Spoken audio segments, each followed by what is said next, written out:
ازدواجی زندگی کی ابتدا کیسے کرے؟ دلہا دلہن پہلے ملاقات سے پہلے 2 رکعت نفل حاجت اور شکرانے کی پڑھی تو اللہ کریم ان کی نسلوں میں 11 برکتیں عطا فرماتے ہیں۔ نمبر 1، اللہ جل شانہ اس کی نسلوں میں ولی پیدا کرے گا۔ نمبر 2، جن سجدوں اور رکوع سے میاں بیوی نے ابتدا کی، اللہ جل شانہ ان کی اولاد سے رکوع اور سجدے نہیں چھینے گا، یعنی اپنی بندگی نہیں چھینے گا۔ نمبر 3، اللہ جل شانہ اس کی نسلوں کو خواہشات کا غلام نہیں بنائے گی۔ نمبر 4، اللہ پاک اس کی نسلوں کو ظاہری حسن عطا فرمائے گی۔ نمبر 5، اللہ کریم اس کی نسلوں کو باطنی حسن عطا فرمائے گی۔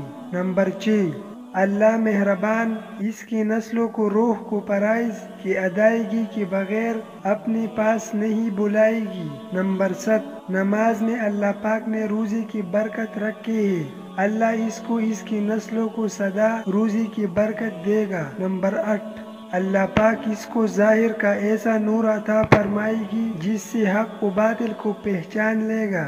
نمبر 9، اللہ کریم جل شانہ آخری وقت میں کلمہ عطا فرمائے گا۔ نمبر 10، اللہ اس کو اور اس کی نسلوں کو فقر اور فقیر ہونے سے بچائے گا۔ نمبر 11، اللہ پاک اس کو قیامت تک آنے والی فتنوں سے محفوظ رکھے گا۔